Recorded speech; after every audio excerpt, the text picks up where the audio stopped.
Well, good day. My name is Carl Lisek, Executive Director with South Shore Clean Cities, and I will be your host and presenter for today's webinar, the 2020 IDEM DieselWise Volkswagen DERA Option Request for Proposals. First of all, on behalf of South Shore Clean Cities, as well as the Indiana Department of Environmental Management, we thank you for taking time out of your busy schedules to participate in today's webinar. As a reminder, all attendees are in listen-only mode, and today's webinar will be recorded and made available on the South Shore Clean Cities website, as well as the IDEM website.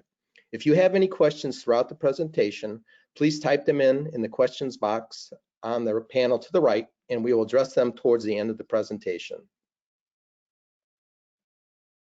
So about South Shore Clean Cities, just to give you a little overview, South Shore Clean Cities, our goal is finding the most effective way to serve our stakeholders. We facilitate partnerships and coordinate funding opportunities and infrastructure development while encouraging transportation, energy-related business development in Indiana. Today, we are making you aware of this funding opportunity in the great Hoosier state and hope you will leverage our expertise and desire to provide coordinated and efficient support for your application.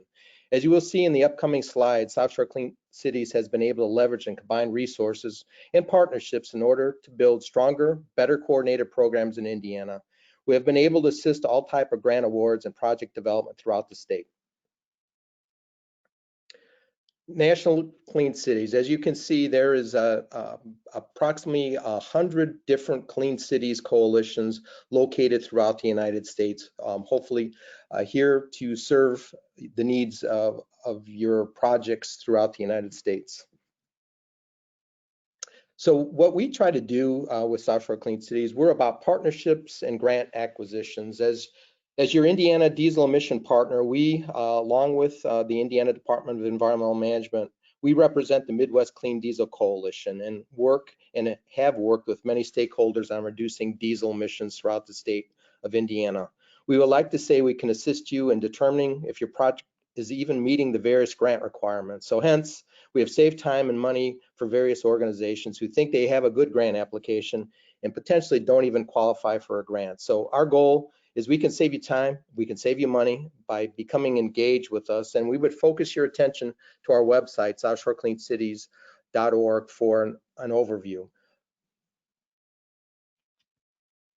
So here's a breakdown of some of the things that we've been associated with the Indiana VW mitigation and some of the grants that have been awarded from round one, the on-road and non-road projects, the IDEM DERA project last year, and then most currently was the IDEM on-road and non-road projects that have been awarded. So as you can see, we've had a very good success rate working throughout the state of Indiana with various entities and organizations on helping them achieve their goals.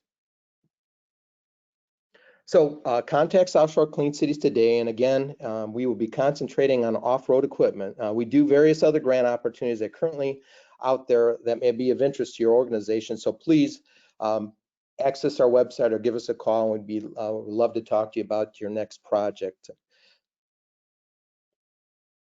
So before I switch things over to Mr. Shawn Seals, we'd like to take a poll to see who we have in the audience today. So if you would just take the time, we're going to do a quick poll. So the question is, what type of organization are you representing? Are you representing an industrial application, a commercial application, or a municipal application? So if you just take a second to log your item there, we will share this with you in a few seconds.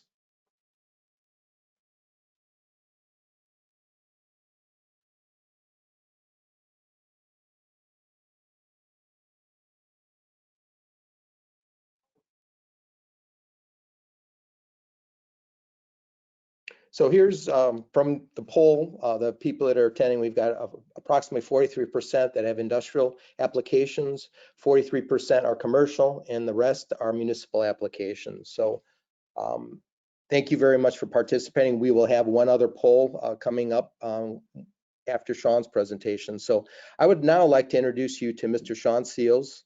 Shawn is a Senior Environmental Manager with the Indiana Department of Environmental Management, Office of Air Quality. Shawn also serves as our state Indiana VW administrator and will be providing an overview of today's current grant opportunity. Shawn, go ahead when you're ready.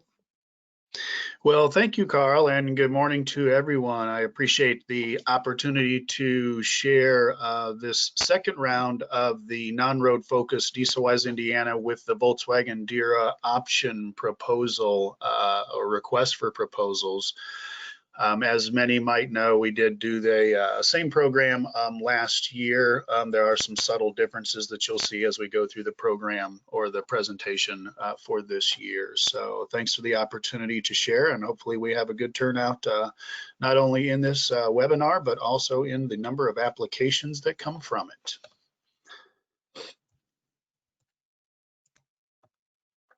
So we're going to just touch on, it looks like a lot of things here, and it is, but there are a lot of things that we'll be able to go through relatively quickly as well.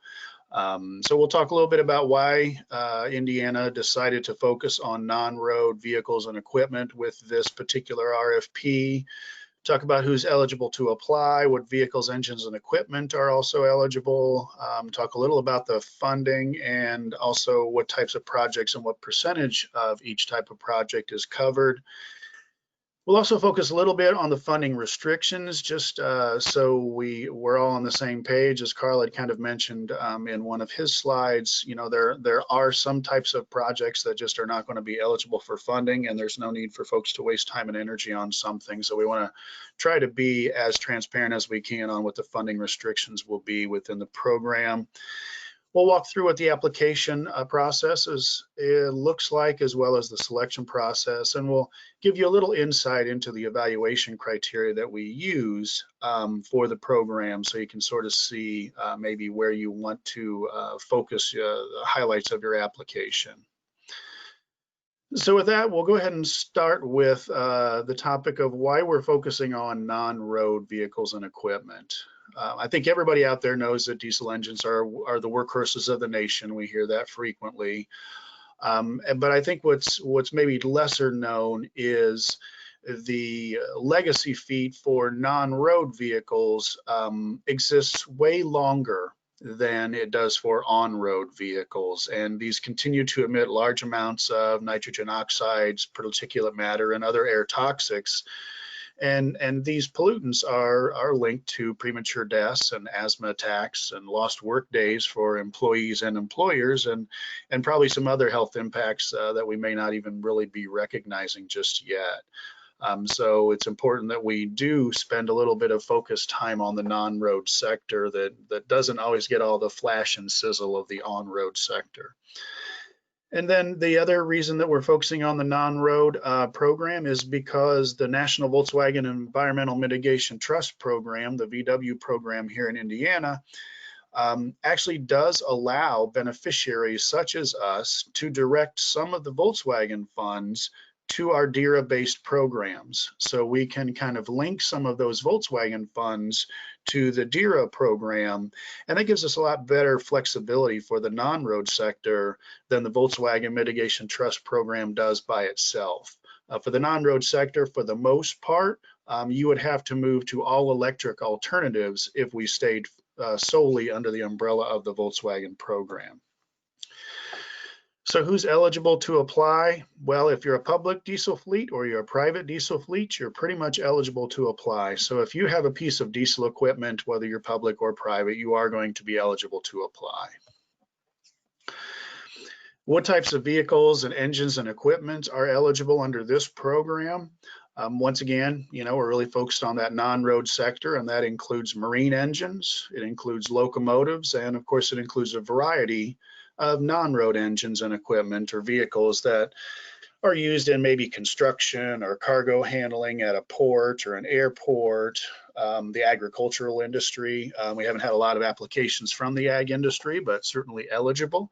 The mining industry also, not a lot of activity, but certainly eligible, as well as energy production for stationary generators and pumps. These are eligible types of projects. Now, not all projects are going to score as well as others, and you'll sort of see that as we look at the criteria towards the end, but there's a lot of variety in the types of projects that are eligible under the program. This year, for the 2020 DieselWise with DERA Option program, we have $2.2 million available to lower emissions from the non-road diesel fleet here in Indiana. For those who were keeping tabs on last year we only were able to make $1.3 million available. Through a variety of circumstances and some other funding, we were able to actually bounce this up to 2.2 million for this 2020 RFP program. Now we're looking at single minimum grant awards of $50,000 and maximum single grant awards of $750,000. One thing I want to say is that the cap is a hard cap.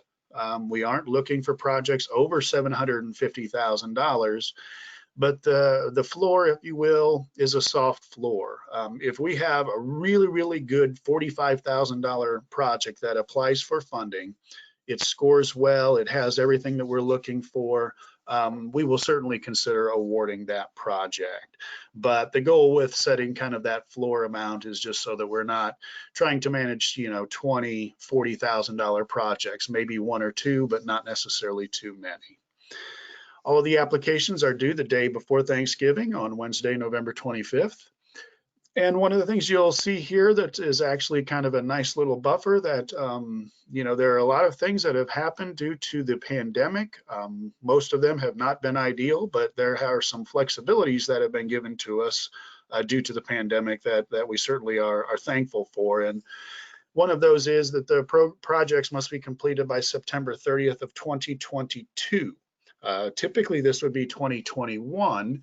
However, US EPA and their DERA program have allotted an extra year for folks, knowing that the pandemic may very well impact the timelines for some types of projects. So that's good news for us. So let's talk a little bit about the eligible projects and how much of the project from a percentage standpoint the DieselWise program would cover. So the first eligible project type are US EPA or California Air Resource Board verified retrofit technologies. These are kind of old school and relatively rare, but they do have some notable emission reduction capabilities in them. And in this case, we're talking about things like diesel oxidation catalysts or particulate filters or close crankcase ventilation systems. If you're applying for something like that, DieselWise will cover up to 100% of the costs associated with that type of project. Another type of project that's eligible under the program are EPA or CARB verified idle reduction technologies. These may be, your traditional auxiliary power units, could be fuel operated heaters or battery air conditioning systems, as well as thermal storage systems. There's a lot of variety in the idle reduction programs right now. And the program will cover up to 25% of that cost if we're talking about a marine shore power type of program or application or project. And it'll cover up to 40% of the cost for a locomotive, marine, or non-road idle reduction technology project. Moving on, we also will look at US EPA diesel engine upgrades and remanufactures. There are times and there are types of equipment where maybe simply an engine upgrade or a remanufacture done by the OEM might make more sense than an engine replacement or a vehicle replacement.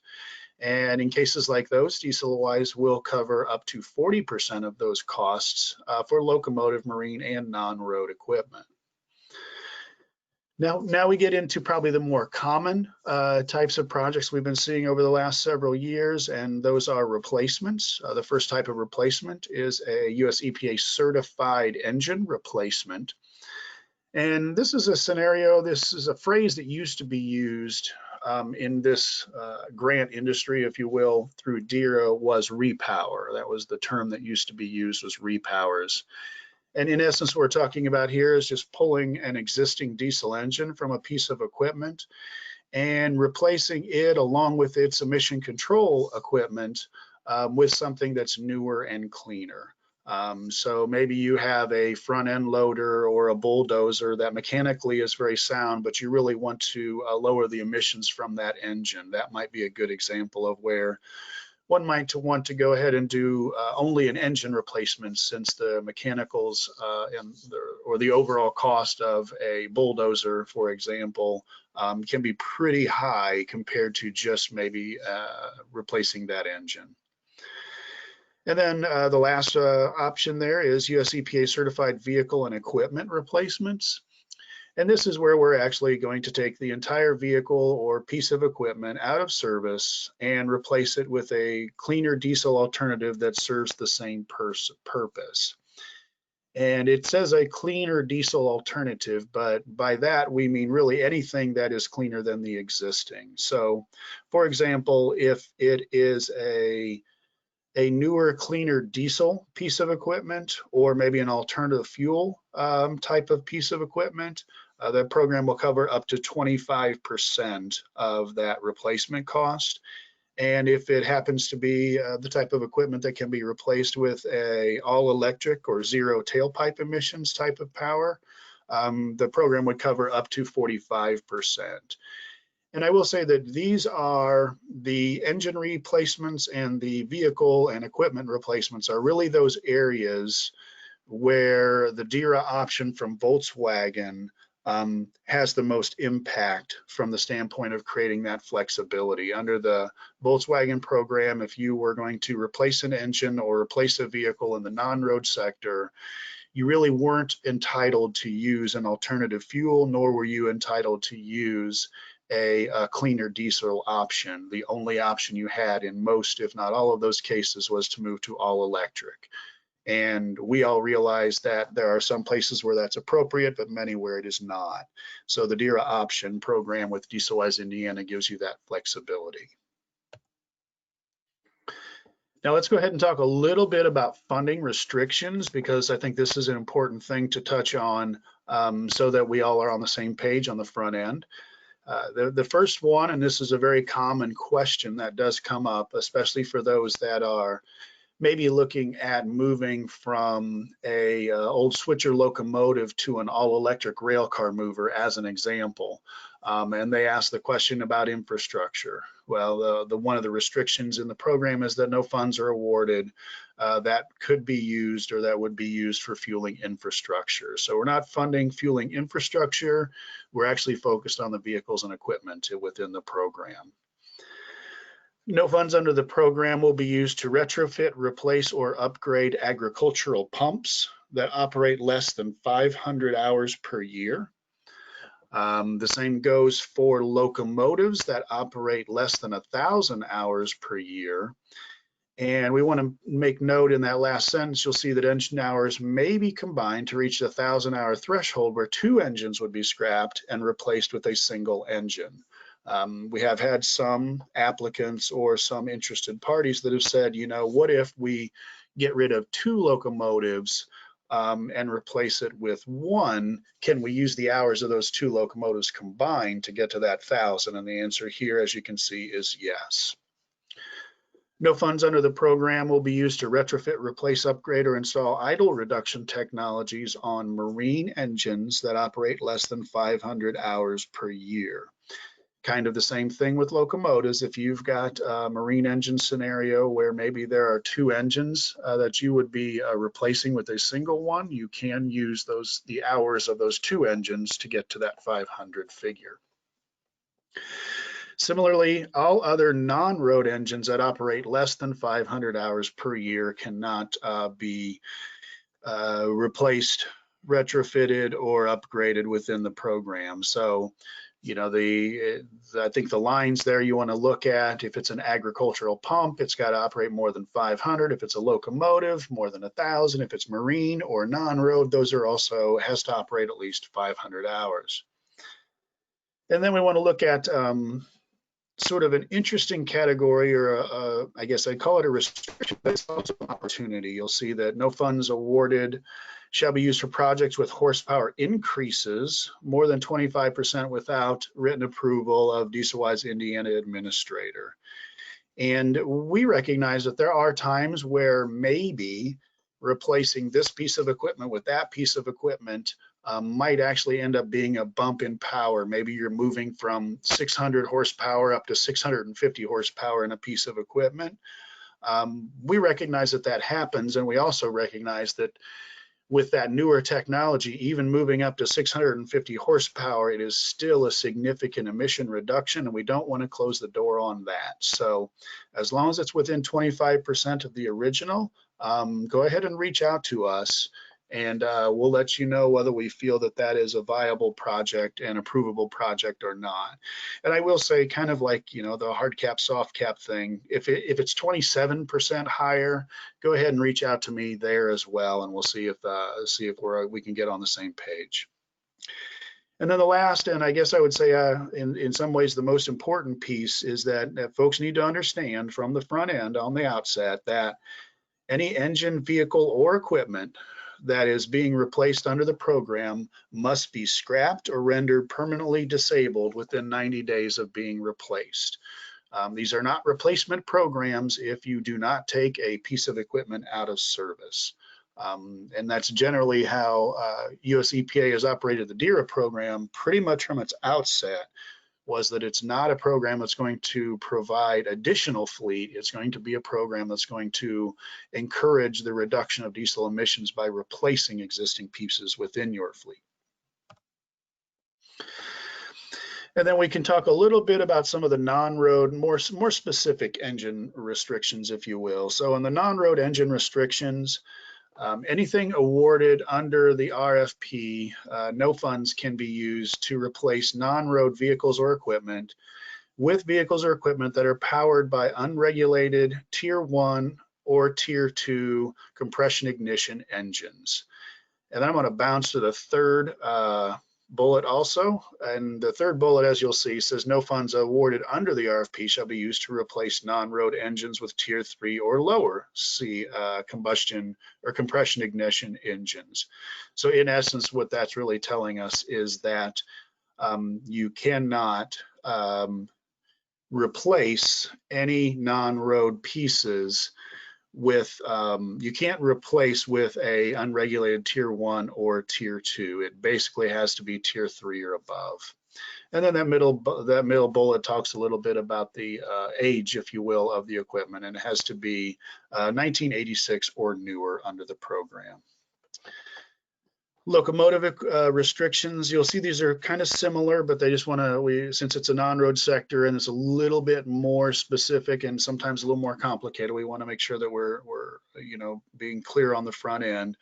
When it comes to locomotives, no funds awarded under the program shall be used to replace any locomotive or engine with a Tier 3 or lower locomotive or engine. Bottom line, it has to go to Tier 4. And we openly recognize that, you know, that is kind of a challenge when we're talking about the actual locomotives. And that's why we have seen a lot of folks moving from switcher locomotives over to electric railcar movers as an example. And then no funds awarded under the program shall be used to install auto start-stop technologies on anything that is currently certified to Tier 0 or higher. So there we go. Then we go to our marine engine and vessel restrictions.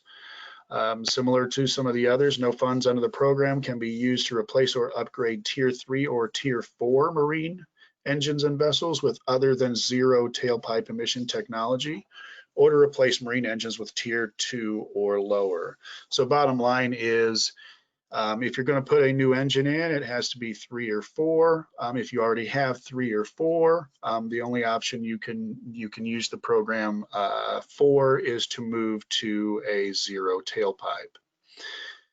And then locomotive shore power connection restrictions. We haven't seen a lot of interest in this, but we still have it out there as an option. And that basically is that we're not looking at projects that are used for locomotive shore power connection, also marine shore power connection, that are expected to be used less than 500 hours per year. Now's the time for another quick poll. I'm going to turn it over to Catherine to click the buttons here, but the poll in general was something that I was curious about, and that was, how many of the organizations that are here have applied for DieselWise Indiana funding in the past? And I guess I would say, let us know, or let me know if you've applied for DieselWise Indiana funding, or maybe Volkswagen funding, or any funding from one of the diesel programs that I administer with IDEM. So I see the poll is open and folks are coming in.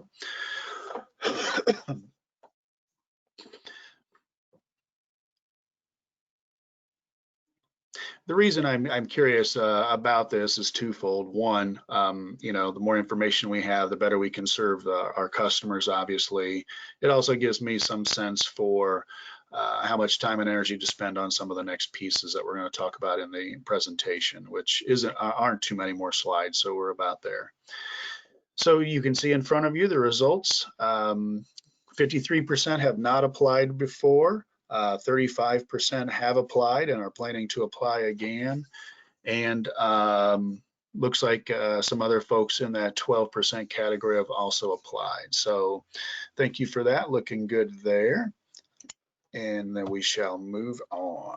Click boom. So let's talk a little bit about the application process and the selection process. So applicants are going to submit their proposals to DieselWise Indiana via email. We don't take paper copies anymore. It's a waste of your paper and postage, and it's just a lot more efficient for me to be able to manage on our end if these all just come in electronically. This is where you obviously are certainly welcome to partner with folks like South Shore Clean Cities, who have done a lot of work with grantees or applicants in the past and have been pretty successful, as they said earlier, if you feel a little overwhelmed by the potential process of applying on your own. So once we have that, technical staff is going to review those applications. First thing I kind of do is I kind of wander through them and make sure that what I see in front of me is actually an eligible project. And if it is, then we're going to go into the next phase, which is we're going to score each one of the applications that's eligible. So every eligible application is going to get scored, and then they're going to kind of get ranked against each other. And we'll talk a little bit about the scoring criteria, I believe, on the next slide. Once we have that done, IDEM will finalize funding recommendations based on our score, rank, and other factors. And then we'll let folks know that they were or were not selected. And then IDEM will work with the grantee on the grant agreements and get them executed by all the parties. And then the fifth step and the important thing to kind of note here, and you'll hear this if you happen to apply and you happen to be awarded, upon full execution of the grant agreement, grant recipients begin their projects. You cannot incur any costs related to your diesel emission reduction project until that grant agreement or funding agreement is fully executed by all parties. Until that happens, by state statute, the state of Indiana is not actually in a position to be able to reimburse you for costs incurred. So you want to make sure that you don't incur any costs that you would like to have reimbursed until you have a fully executed agreement in place. That doesn't, however, mean you can't do a lot of the pre-planning and make sure that you know what you want to do. So when you do get notification that the program is, or the grant is fully executed, that you're ready to click all the buttons and get started.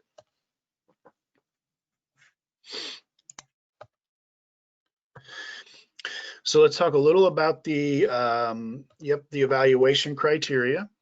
And we sort of touched on those. So 25 points. So our highest point category is cost effectiveness of the project. And that's basically $1 per ton of NOx reduced. So we're going to run every one of the applications that we receive through US EPA's diesel emission quantifier program. And that's going to kick out a lot of useful information for us when it comes to evaluating our projects. And that is not something that we expect the applicants to do, nor that we expect them to include in the applications. We're going to go ahead and do that on the applications ourselves. So that's not something you all need to spend any time or energy on. But US EPA's DEC program will give us some indication of what that cost per ton is.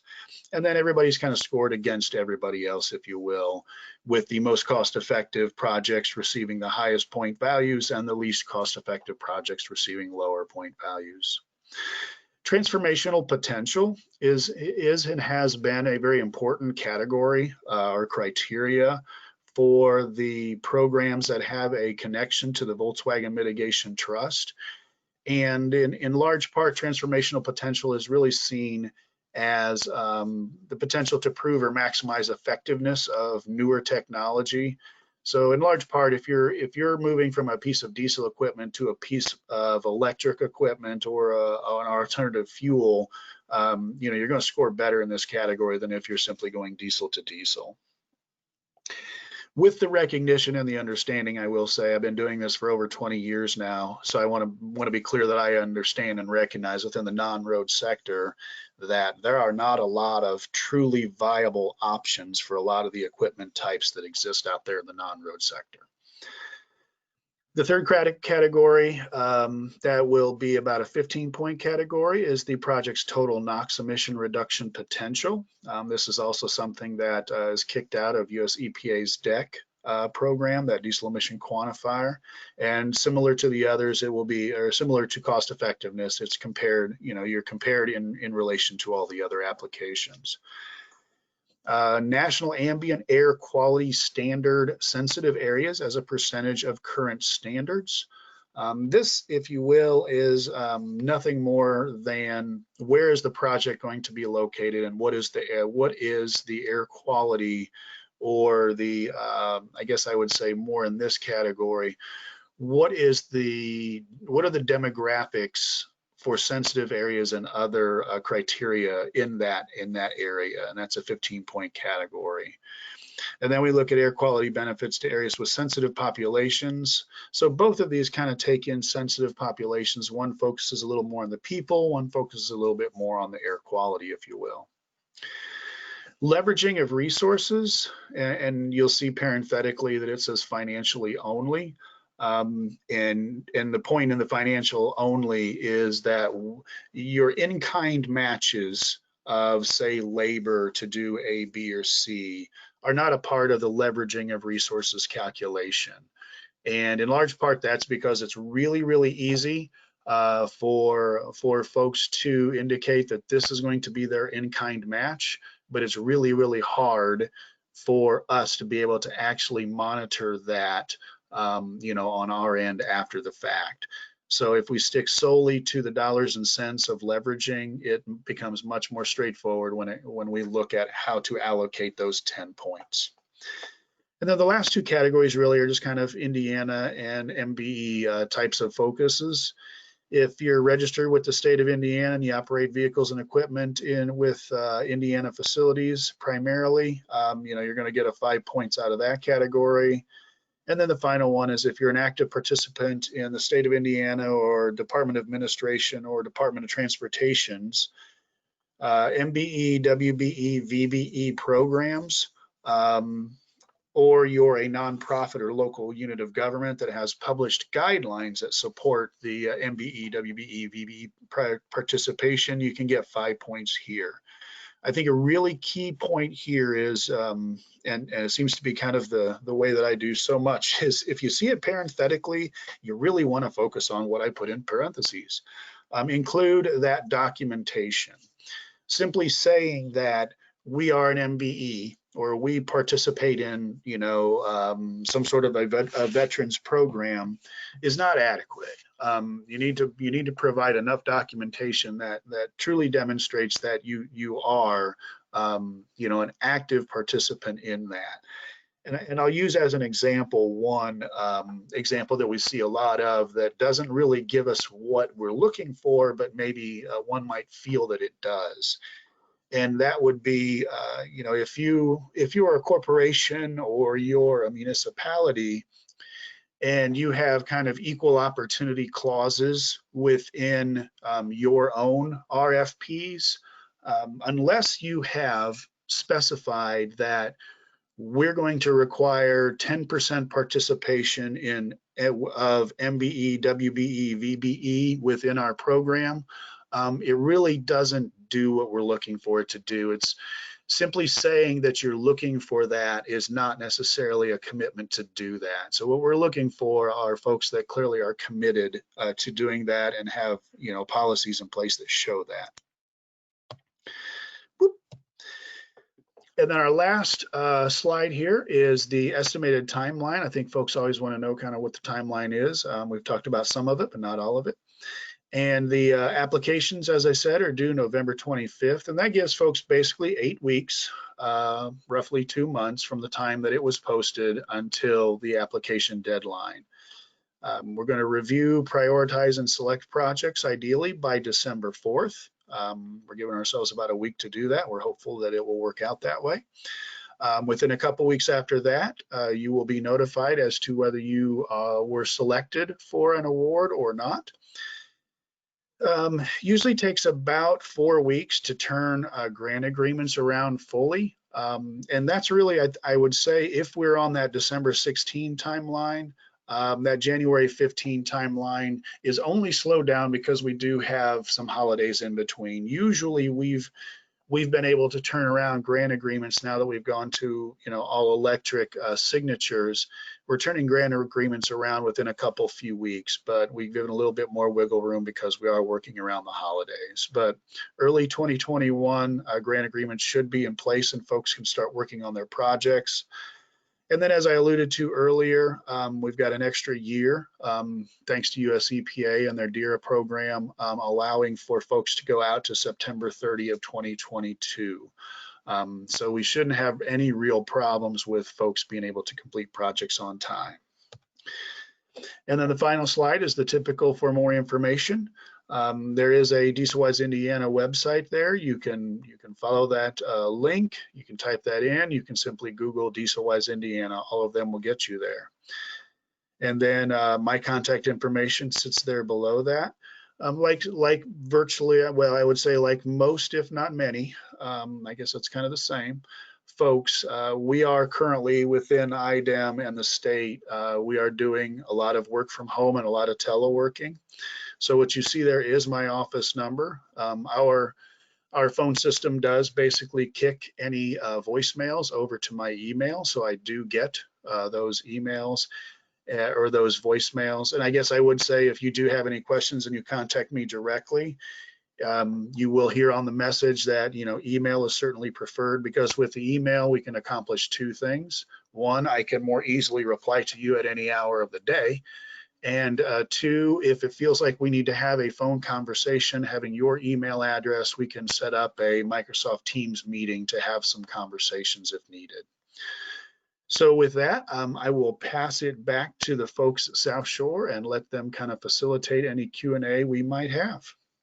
Well, thank you, Shawn. We do have a couple questions here, Shawn. So let me just start from the top. Shawn, can you give a timeline on project reimbursement? So again, you talked about the timeline for the contracts. And again, people have to pay for the equipment, and then this is a reimbursement grant. Can you talk a little bit about what the timeline would be for after a project is executed, invoiced to IDEM, what the timeline potentially could be for reimbursement from VW? Yeah, absolutely. And you kind of hit on a really key point there that I sometimes, maybe I talk over, or maybe I just presume that folks are aware of, but I think it's important that we talk openly about that. And that is that this program is a reimbursement program. You as the applicant will have to incur 100% of the costs, and then you will submit the documentation to me at IDEM to request the reimbursement of the costs that are being covered by the grant or the program. So once I receive that, the invoice and everything, and when we get closer to that point, you'll get a little bit more information on what I'm looking for when it comes to reimbursement. But in short, I need an invoice from folks. I need you to show me what bills you paid, demonstrate that you actually did pay them, and a few other little things along the way. Once I have all of that and I review all of that, because there is a Volkswagen component to this, If your project does or is being funded using some of the Volkswagen dollars, which in this case will be the majority, then I do have to review that, put that packet together, get it signed internally, get it uploaded to the Volkswagen trustee. And once the Volkswagen trustee gets it, they, based on the consent decree itself, they have 60 days to approve, deny, or ask questions about the reimbursement packet that I submitted. We've had about a dozen of these have been reimbursed so far. They are pretty consistently right at that 60 days. Wilmington Trust is the trustee. They are a bank at heart, so they're getting all the interest they can. So they're holding on to all the dollars as long as they legally can too. And then after that, there's about a week process where they will work with our folks to make sure all the wiring instructions are correct. And then the funds will come back out. So what I generally tell folks, I realize that's more information than maybe folks wanted, but that's sort of the process. And that's usually from the day that you send us an invoice to me to the day that you might see that wire transfer into your account is typically somewhere around 80 to 90 days. Well, thank you for that, Shawn. We have another question.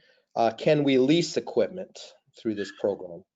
Lease equipment under this program, and really any DERA or DieselWise or Volkswagen program in Indiana, is not an eligible option. There's just a lot of gray areas as it relates to ownership and maintenance and service areas when it comes to leasing of equipment. So the state of Indiana, and I know a lot of other states, have kind of steered clear of leasing equipment under these types of programs.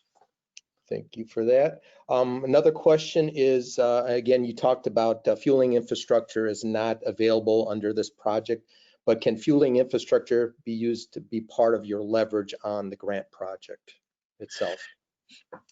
That would actually be, I mean, and I'd love to say yes, but when you look at that, that becomes kind of an in-kind match also.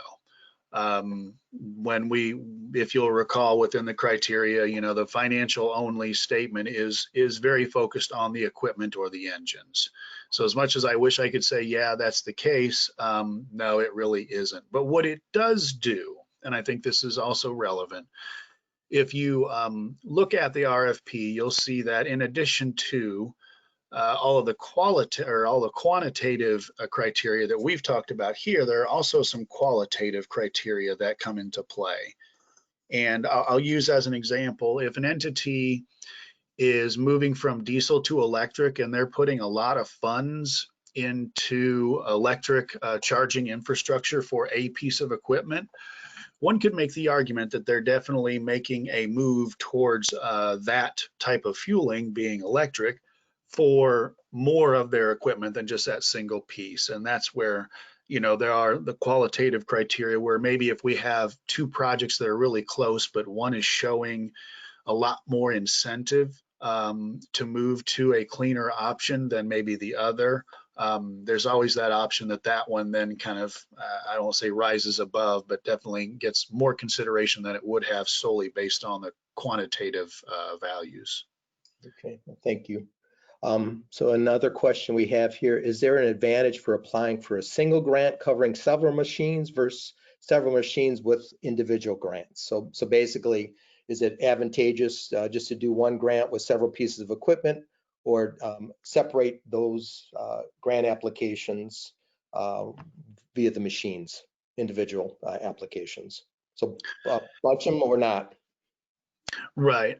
Well, you know, I think that there might be times where it makes sense to bundle them, and I think there are times where it might make sense to not. And I would say if you're really talking about two similar types of pieces, if you know you're looking at replacing, you know, let's say three pieces of cargo handling equipment at a port, and they all are basically the same thing. They all do the same thing. They all are within generally the same range from horsepower and everything else.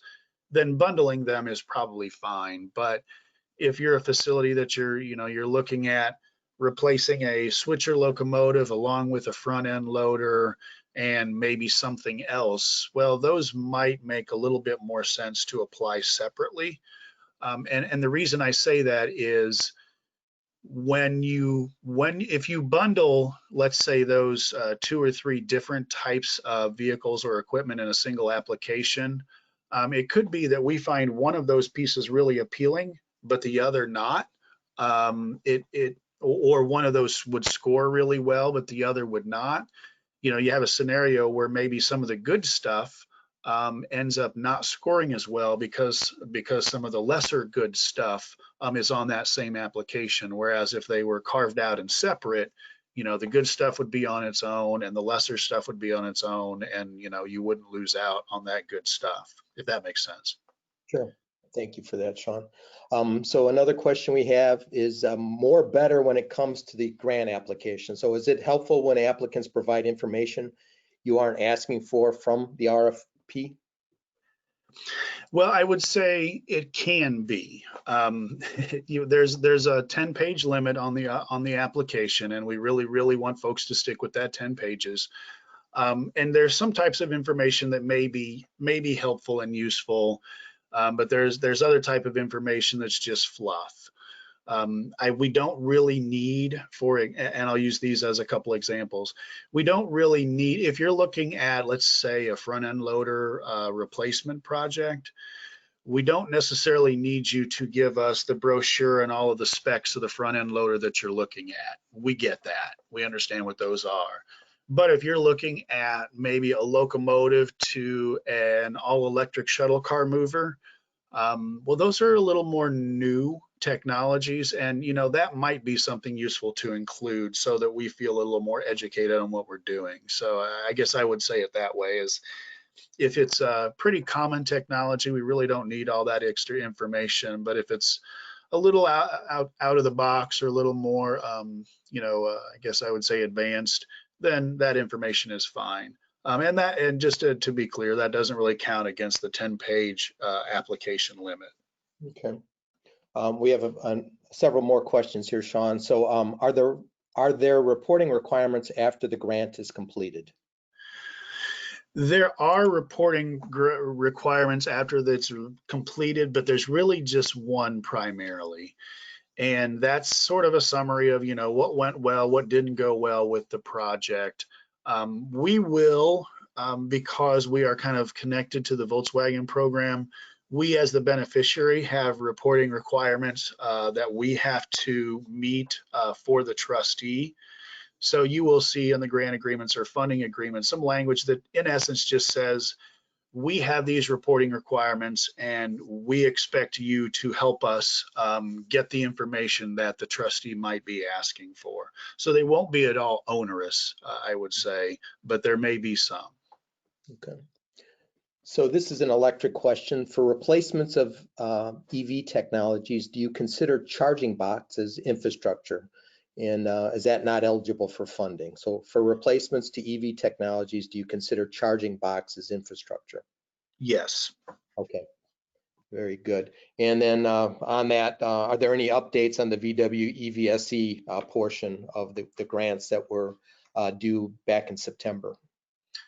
We ended up with 45 applications, and as you can imagine, when you're talking about a statewide program that includes both DC fast charging as well as level 2, it does take some time to get through those applications and give them all that fair and considerate review that they deserve. So that's where we are currently, is going through and reviewing all of the applications and kind of giving them, comparisons of one versus the next and seeing what might make for the best statewide program, as well as what might provide the greatest level 2 charging opportunity for the state.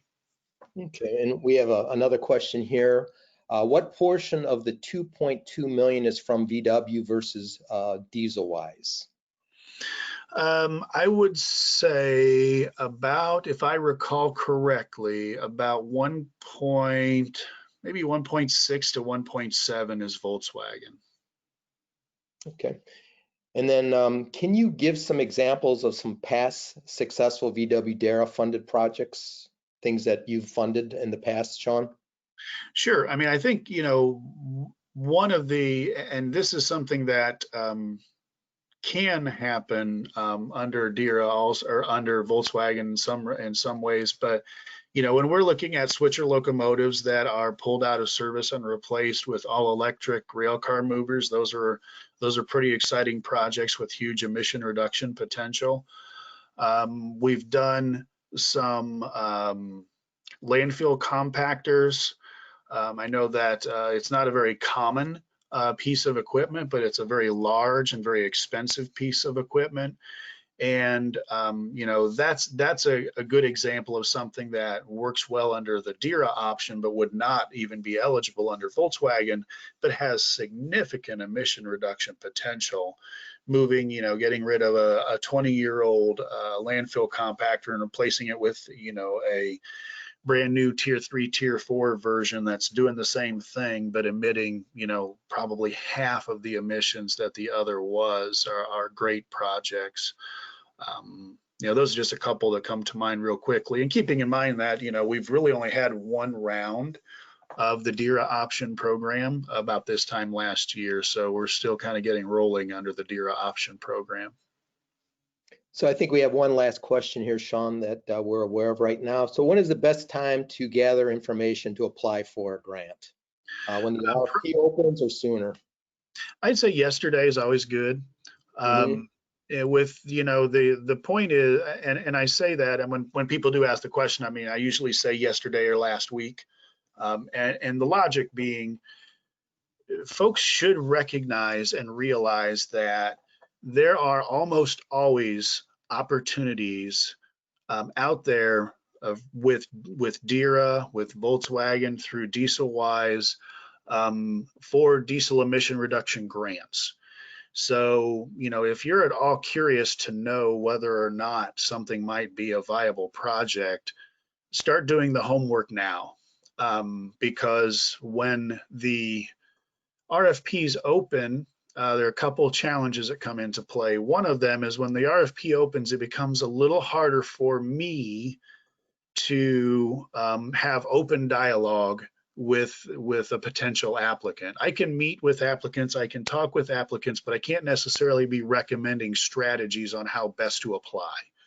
But if it's prior to the RFP, those are things that I can share with you. So that's one of the reasons why it's really important to kind of get that started sooner rather than later, is because the communication options that are there are better. And I would say the second one is, if you choose to partner with successful folks like South Shore Clean Cities to do this type of work, the sooner you can get started with them, the sooner they can put your package together, the sooner they can get it to me, because I know that with South Shore and I'm sure with other consulting types of organizations, there are a lot of folks that come to them, in the last week or two and say, hey, we just saw this and we thought maybe we should try to apply for funds. Can you help us? Well, I'm going to guess, and Carl, you guys can tell me whether I'm right or not, but I'm going to guess that there really isn't time to put together a quality application at the end of a cycle. Yeah, we would definitely agree with that. So again, I think, we're not only working on this DERA portion, we're looking forward to potentially the national DERA applications that will be coming out later this year or early next year. So again, what we're focusing on is partnerships. We're focusing on your projects and how we can be of value and service to connecting all those dots. So Shawn, we've got one more question. And is it safe to say there is roughly $500,000 available for diesel to diesel replacement versus electric? So is it safe to say there's roughly $500,000 available for diesel to diesel replacement versus electric? It is safe to say there is $2.2 million available for diesel to diesel.